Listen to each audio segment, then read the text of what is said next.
نحمده ونصلي ونسلم على رسوله الكريم اما بعد فاعوذ بالله من الشيطان الرجيم بسم الله الرحمن الرحيم ان الله وملائكته يصلون على النبي يا ايها الذين امنوا صلوا عليه وسلموا تسليما اللهم صل على سيدنا ومولانا محمد وعلى آل سيدنا وأصحاب سيدنا ومولانا محمد وبارك وسلم الصلاة والسلام عليك يا رسول الله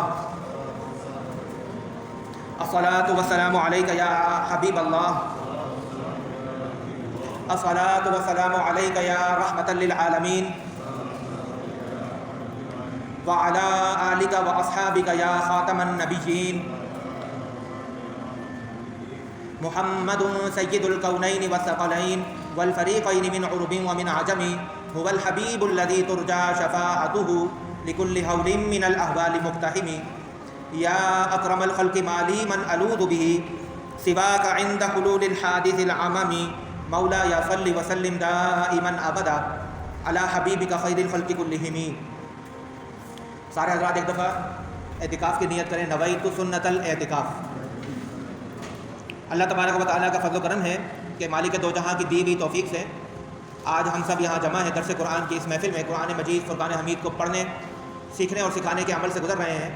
اللہ تبارک و تعالیٰ کی بارگاہ میں دعا ہے کہ اللہ تعالیٰ ہمارا یہاں جمع ہونا اپنی پاک بارگاہ میں قبول و منظور فرمائے اور اس کی برکتیں ہمیں عطا فرمائے اور اس کے صدقے ہمارے صغیرہ کبیرہ گناہوں کو معاف فرمائے اور ہمارے جملہ مسائل ہماری پریشانیاں ہم سے دور فرمائے. آج کی جو درس قرآن کی نشست ہے وہ درس قرآن کی نشست کے ساتھ ساتھ جو ہے وہ امام اہل سنت مجدد دین و ملت الشاہ احمد رضا خان محدث بریلی رحمۃ اللہ تعالیٰ علیہ کے عرس سے بھی منسوب ہے. آج 25 سفر ہے اور 25 سفر امام اہل سنت کا یوم وصال ہے. اس حوالے سے بھی چند باتیں انشاءاللہ درس کے اختتام پر بیان کروں گا. اللہ تبارک و تعالیٰ سے دعا ہے کہ اللہ تعالیٰ حق بیان کرنے کی توفیق عطا فرمائے. ہمارا درس جو چل رہا ہے سورۃ النساء اور اس کی آیت نمبر 29 تک گزشتہ اتوار ہم نے درس دیا تھا اور آج آیت نمبر 30 سے انشاءاللہ درس کا آغاز ہوگا. اعوذ باللہ من الشیطان الرجیم بسم اللہ الرحمن الرحیم ومن يفعل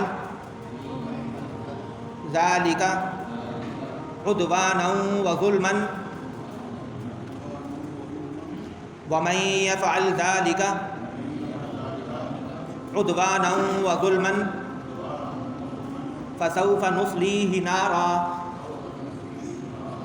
وكان ذلك على الله يسيرا.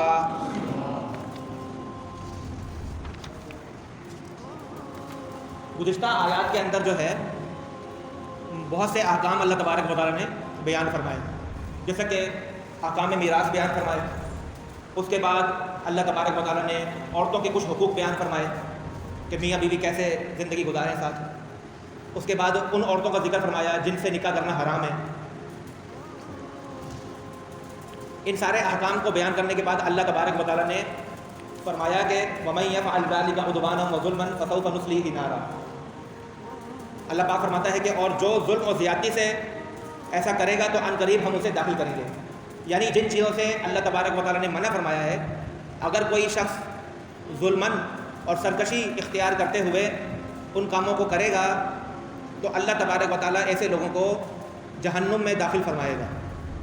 ایک تو ہوتا ہے غلطی اور بھولے سے ہو جانا، لا علمی کی بنیاد پہ کوئی کام ہو جانا اور جیسے ہی اس کا علم حاصل ہو اس سے توبہ کر لینا، تو یہ تو اللہ تعالیٰ کی رحمت کو طلب کرنا ہے. لیکن اگر کوئی شخص جانتے بوجھتے ہوئے سمجھتے ہوئے کہ یہ چیز غلط ہے اور پھر اس غلط کام کو کرے تو اس کو سرکشی کہا جاتا ہے اور اسی کو اللہ تعالیٰ نے قرآن مجید میں ظلم بھی کہا ہے.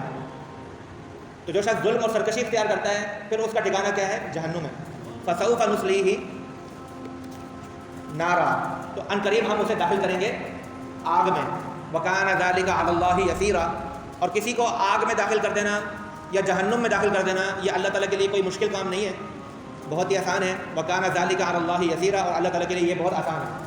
تو اللہ تعالیٰ نے یہ ایک واضح لائن کھینچ دی کہ جو احکام بتائے گئے ہیں ان پر عمل کرنا کس قدر ضروری ہے، اور جانتے بوجھتے ہوئے ان احکام کی خلاف ورزی کرنا کس قدر نقصان دہ ہو سکتا ہے۔